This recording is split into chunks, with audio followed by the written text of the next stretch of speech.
আমি কি? আমার মধ্যে যে চেতনা, অনুভব, চিন্তা, সেটা কি শুধু দেহের খেলা, নাকি আমার মধ্যে রয়েছে কোনো এক অদৃশ্য চিরন্ত সত্তা? আত্মা কি সত্যি আছে?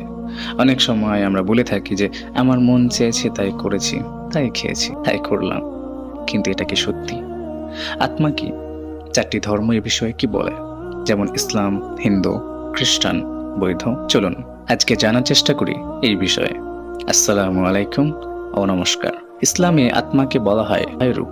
এটি আল্লাহর পক্ষ থেকে মানুষের মধ্যে দেওয়া একটি অদৃশ্য সত্তা।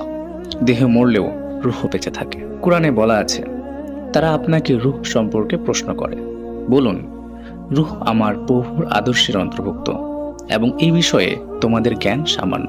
সূরা আল ইসরা। হাদিস অনুযায়ী মৃত্যুর পর আত্মা কবরে জগতে যায়। কিয়ামতের দিন রূহ আবার দেহে ফিরবে এবং হবে চূড়ান্ত বিচার। রূহ অদৃশ্য কিন্তু বাস্তব। তার গন্তব্য নির্ধারিত হয় এই দুনিয়ার কাজ অনুযায়ী। হিন্দু ধর্মে আত্মা ও আত্মন হলো চিরন্তন, অপরিবর্তনশীল চেতনা সত্তা, যেটা এক শরীর ত্যাগ করে আরেক শরীরে প্রবেশ করে। ভগবদ্গীতায় বলা আছে, যেমন পুরনো কাপড় ছিঁড়ে মানুষ নতুন কাপড় পরে, তেমনি আত্মাও এক দেহ ছেড়ে অন্য দেহ গ্রহণ করে। আত্মা আর পরাত্মা। আত্মা হলো এক চেতন সত্তা, আর পরাত্মা হলো সর্বব্যাপী ঈশ্বর।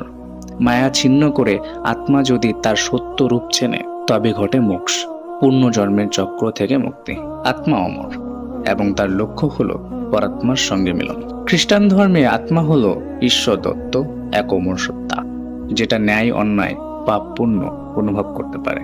বাইবেলে বলা আছে, ঈশ্বর মানুষের নাসায় নিঃশ্বাস ফুঁকলেন এবং মানুষ জীবন্ত আত্মা হয়ে উঠল। খ্রিস্টীয় ধারণা বা খ্রিস্টান ধর্মের ধারণা, মৃত্যুর পর আত্মা ঈশ্বরের সামনে বিচারপ্রাপ্ত হবে। ঈসা মসীহের প্রতি বিশ্বাস আত্মাকে পাপ থেকে মুক্তি করে। আত্মা চিরন্তর, আর তার গন্তব্য নির্ধারিত হয় ঈশ্বরের বিশ্বাস ও কাজ দিয়ে।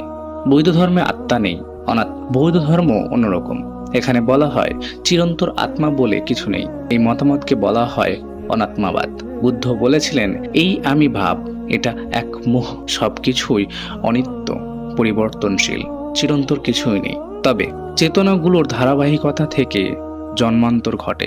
এক দেহে কাজের ফল অন্য দেহে পৌঁছায়। যখন সমস্ত তৃষ্ণা শেষ হয়, মোহ ভাঙে, তখন ঘটে নিবারণ। আত্মা নেই, কিন্তু চেতনার প্রভাব থেকে জন্মান্তর হয়।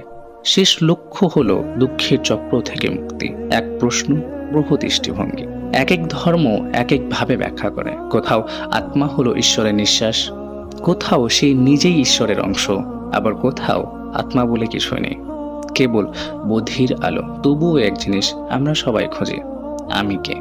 এই প্রশ্ন হয়তো আমাদের সবচেয়ে বড় পরিচয় খোঁজার যাত্রা। আপনার দৃষ্টিতে আত্মা কি? নিচে কমেন্টে জানান।